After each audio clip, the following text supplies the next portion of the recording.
البدع والأهواء، أهل البدع العقائدية وأهل البدع السياسية. نقول بيننا وبينكم السلف، بيننا وبينكم الكتب، كان فيقول البدع بيننا وبينكم.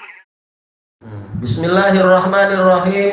Qala al-Imam al-Bukhari rahimahullahu taala, al-babul hadiyah asyar, bab yang ke-11 tanpa menyebutkan tajuknya.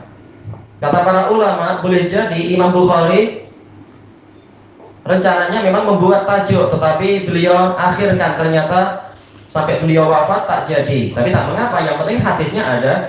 Terserah, tajuk itu enggak masalah. Yang penting apa? Kita masuk ke pembahasan hadisnya. Qala Imam Al-Bukhari rahimahullah, al-haditsu samina asyar, hadis yang ke-18. Haddatsana Abul Yaman qala akhbarana Syu'aib aniz Zuhri.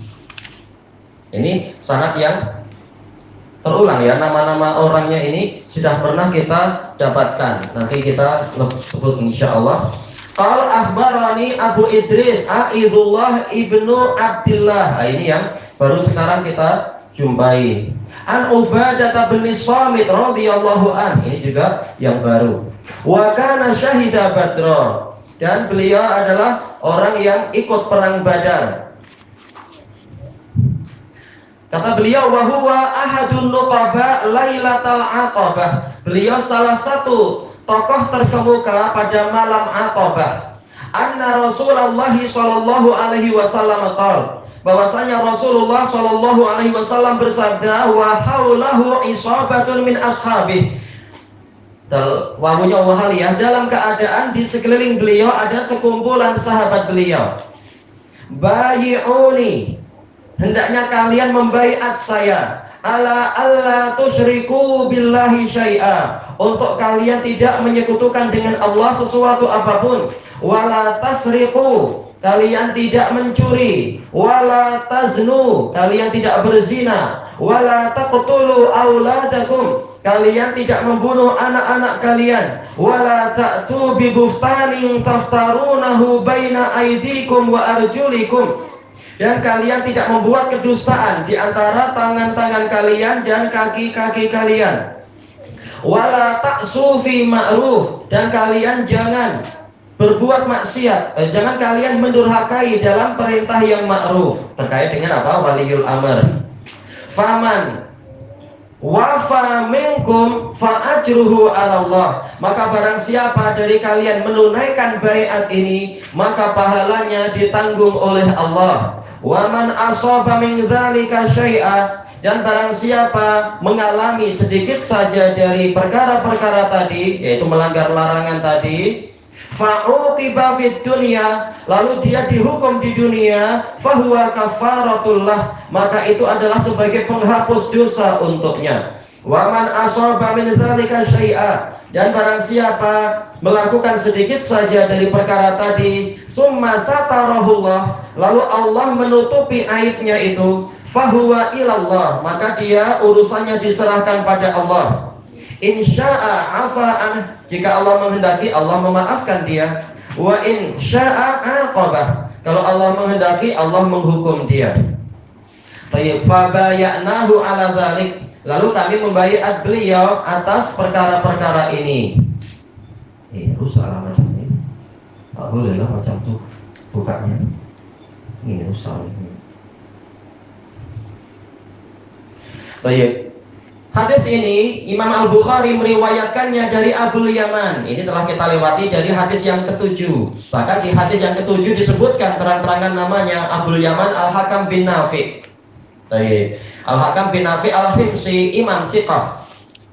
Baik, akhbarana Syu'aib. Syu'aib juga di nomor yang ke-7 itu ya, Syu'aib. Beliau adalah Abu Bishr Syu'aib bin Abi Hamzah Al-Himsi, termasuk asbatun nas fi Zuhri. Baik, Ani Zuhri. Az-Zuhri telah kita lewati di hadis yang ketiga, yaitu Abu Bakar Muhammad ibnu siapa namanya? Muhammad bin Ubaidullah bin Abdullah bin Muslim bin Syihab Az-Zuhri, Abu Bakar. Baik, beliau Al-Madani Al-Himsi. Karena memang beliau imam di Madinah, tapi kemudian beliau juga lama di Syam. Baik. Imamun bila mudafa'ah, imam tanpa ada yang menolak sedikit pun. Az-Zuhri imam ma'ruf.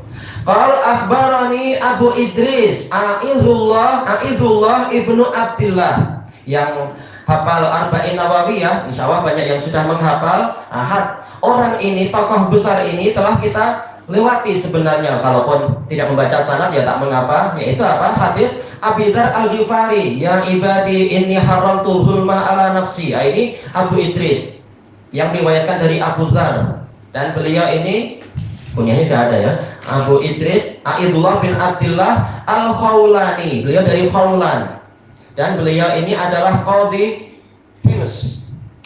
Hims itu mana? Ya sana lagi, yaitu apa? Di Syam lagi. Dan beliau dikatakan sebagai apa? Alimu Hims ba'da Abi Darda. Jadi beliau termasuk orang terbaik setelah Abu Darda. Dan dikatakan sebagai min aqra'ihim, termasuk yang paling pakar Al-Quran. Ini adalah Abu Idris Al-Khawlani. Anna Ubadah bin Samit radhiyallahu an. Abu Ubadah bin Samit, beliau adalah Abdul Walid Al-Ansari Al-Khazraji. Jadi satu kabilah dengan Anas bin Malik, kabilah yang besar. Sama-sama dari apa? Khazraj. Tetapi beliau kemudian diangkat, dipilih untuk menjadi qadhi di wilayah Palestina. Berarti apa? Dekat dengan Hims juga, yaitu sama-sama di Syam. Dan beliau meninggal di Baitul Maqdis. Jadi hadis ini sanadnya apa itu? Syamiyun, musalsal bisyamiyin, semuanya orang Syam. Dan sanadnya sahih tanpa ada keraguan. Juga diriwayatkan oleh Imam Bukhari di beberapa tempat, nanti akan terulang beberapa kali. Dan nanti akan kita dapatkan bahwasanya Ubadah bin Samit bukan hanya meriwayatkan hadis ini kepada Abu Idris Al-Khawlani, beliau juga meriwayatkan sebelum wafatnya itu meriwayatkan hadis ini kepada As-Sonabihi, termasuk murid terbaiknya. Dan juga apa, meriwayatkan hadis ini kepada murid yang lain, yaitu Abul Ash'ath As-Sun'ani. Kenapa ini dibahas? Memang ini dibahas oleh Imam Ibnu Rajab Al-Hambali di dalam Fathul Bari, karena ada perselisihan sebenarnya hadis beliau itu apa. Kenapa? Karena nanti kita akan melewati insya Allah kalau umur kita panjang hadis Ubadah bin Samit ini ada jenis lain, baiat yang lain lagi. Bayakna Rasulullah SAW ala sam'i wa ta'ah fi usrina wa yusrina wa mansyatina wa makrohina wa asaratin alaina wa alla nunazil amra ahlah wa an naqula fil haqqi wa la nakhafa fillahi lawmata la'im. Hadisnya terkenal, hadis muttafaqun alaih. Kami membaiat Rasulullah Shallallahu Alaihi Wasallam untuk senantiasa mendengar dan taat kepada penguasa dan tidak merebut kekuasaan dari pemiliknya dalam situasi lapang dan dalam situasi susah, dalam situasi bersemangat dan dalam situasi yang lesu, dan walaupun kami dizalimi, dan kami membaiat beliau untuk mengucapkan yang benar, dan kami tidak takut di jalan Allah terhadap celaan orang yang mencela. Makanya timbul keheranan, hadis sebesar itu, berarti bagaimana hadis yang di hadapan kita ini? Ternyata memang Ubadah ibnu Samit membaiat Nabi bukan hanya sekali. Itulah jawabannya. Baik. Berarti baiat itu terkadang berulang-ulang. Belum lagi baiat di waktu nanti, di waktu apa itu namanya? Waktu Hudaibiyah, para sahabat mereka membaiat Nabi untuk peristiwa yang lain lagi. Jadi baiat itu banyak. Belum lagi baiat yang lain lagi dalam hadis Sauban, membaiat Nabi untuk tidak meminta-minta pada siapapun. Jadi baiat itu memang banyak. Sekarang hadis ini disebutkan di sini Ubadah ibnu Samit beliau hadir dalam perang Badar. Bahkan apa? Prestasi beliau itu hebat. Yaitu beliau hadir dalam Bai'atul Aqabah. Ini dilihat, wa huwa ahadun nuqaba Lailatul Aqabah. Beliau adalah salah satu tokoh utama dalam Lailatul Aqabah. Lailatul Aqabah ini sebelum hijrah. Ketika para sahabat dari Ansar mereka berangkat ke Mekah untuk membaiat Nabi secara rahasia. di Aqabah, di sebuah dataran tinggi itu. Membaiat untuk melindungi Nabi, untuk membantu Nabi dan seterusnya. Ya, itu adalah baiat sebelum Rasulullah Shallallahu Alaihi Wasallam pergi ke Madinah. Nah, beliau diangkat sebagai nuqaba. Nuqaba ini artinya pengawas. Masing-masing kabilah ada pengawasnya. Tayyib. Kemudian Ubadah ibnu Samit, jadi prestasi beliau ikut peristiwa yang sangat besar, yaitu Baiatul Aqabah. Juga beliau ikut perang Badar, dan beliau ikut semua momentum di zaman Nabi. Jadi apa? Perang Uhud ikut, demikian pula perang Ahzab, perang Khandaq, demikian pula yang setelahnya. Yang setelahnya apa itu? Perjanjian Hudaibiyah, ada baiat, situ beliau juga ikut. Kemudian setelah itu sebelum itu berarti apa? Yaitu perang Bani Nadir, perang Bani Quraidah. Demikian pula yang setelah Hudaibiyah, yaitu perang apa ini? Yaitu Khaybar. Kemudian Fathu Makkah, lalu perang Hunain, lalu apa? Perang Tabuk. Jadi memang semua peristiwa beliau ikut, peristiwa-peristiwa besar. Memang beliau orang yang sangat hebat. Ubadah ibnu Samit radhiyallahu an. Tayyib. Dan beliau diangkat sebagai gubernur di masa Abdul Malik bin Marwan. Kemudian sekarang kita masuk ke sini ceritanya, anna Rasulullah sallallahu alaihi wasallam qala wa haulahu isabatun min ashabih. Rasulullah SAW bersabda dalam keadaan dikelilingi oleh sebagian sahabat, bayi'uni, hendaknya kalian membaiat saya. Baya'a yubayi'u, mubaya'atan. Mubaya'ah itu dari bai', yaitu apa? Seakan-akan jual beli. Kenapa jual beli dikatakan baiat atau bai' atau mubaya'ah? Ini diambil dari ba'. Ba' ini adalah apa? Pundak atau ya tangan itu. Kenapa? Karena dulu di masa lampau, bahkan mungkin sampai sekarang, orang yang berjual beli tangannya sama-sama terhulur ke depan. Yang ini menghulurkan tangan, menyerahkan duit, yang itu menyerahkan barang. Makanya jual beli dikatakan baik, karena sama-sama menghulurkan tangan. Nah sekarang, kenapa baiat, sumpah setia dikatakan baiat? Karena terjadi akdul mu'atoh, Abdul muta'ati, Abdul muta'ati, yaitu apa? Saling memberi. Yang ini memberikan kesetiaan, yang itu memberikan, tergantung. Kalau Rasulullah SAW memberikan apa? Jaminan para sahabat tadi masuk surga.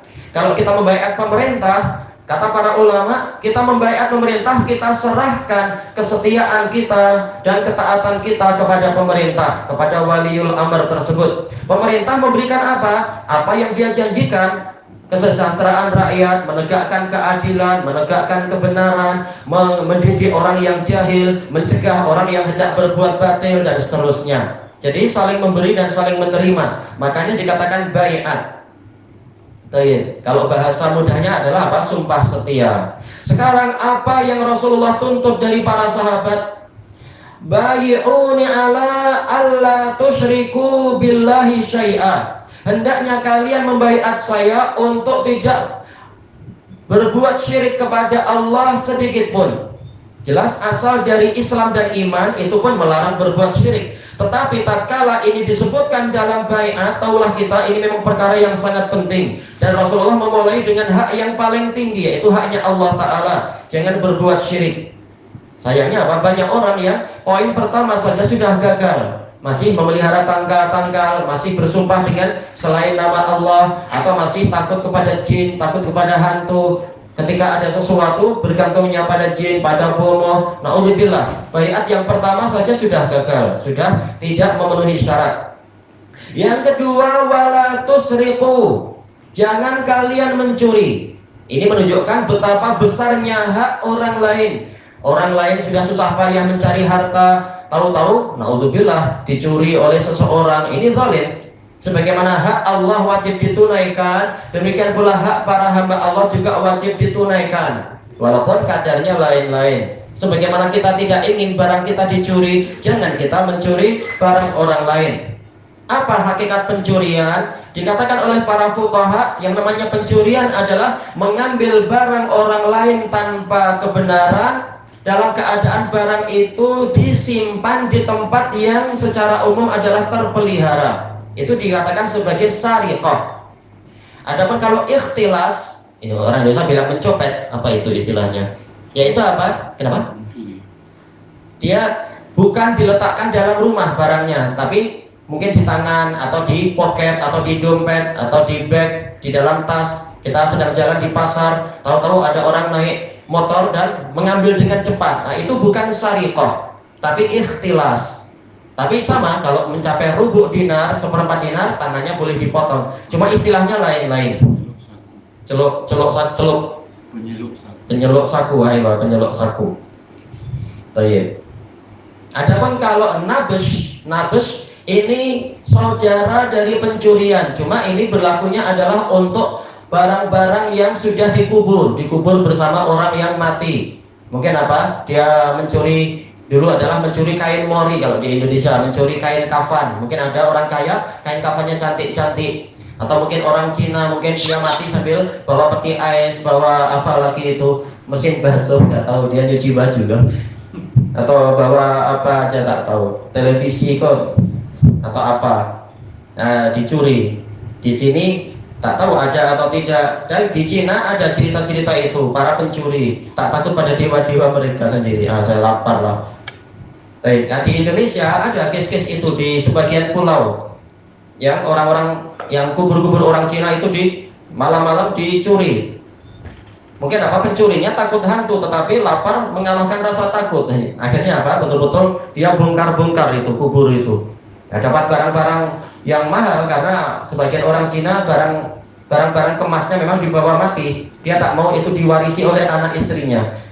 Nah, saya bawa ke akhirat katanya. Mungkin di akhirat nggak ada apa-apa. Baik. Nah, itu bukan namanya bukan sariqah tapi nabes. Baik. Mencuri barang orang mati. Dan seterusnya, intinya adalah kita diharamkan untuk mengambil barang orang lain tanpa ada kebenaran. Dan ini perkara yang sangat besar sampai masuk dalam baiat.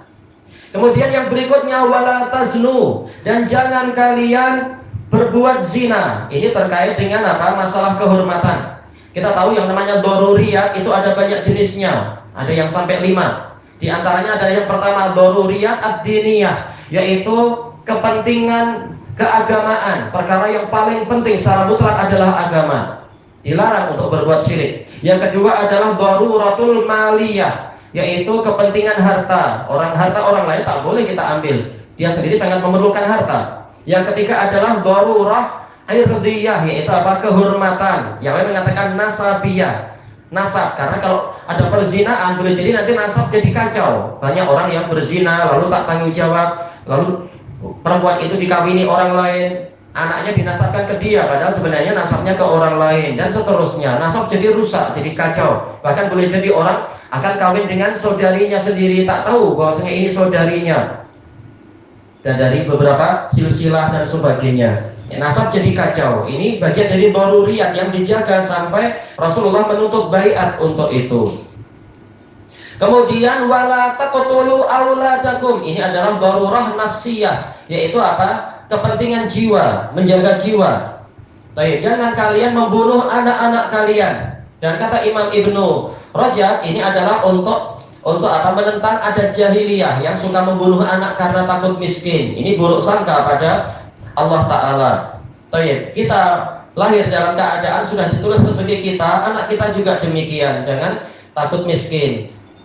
Allah yang akan mendatangkan rezeki. Boleh jadi anak kita nanti justru mendatangkan rezeki banyak untuk kita. Kemudian wala ta'tu bibuhtanin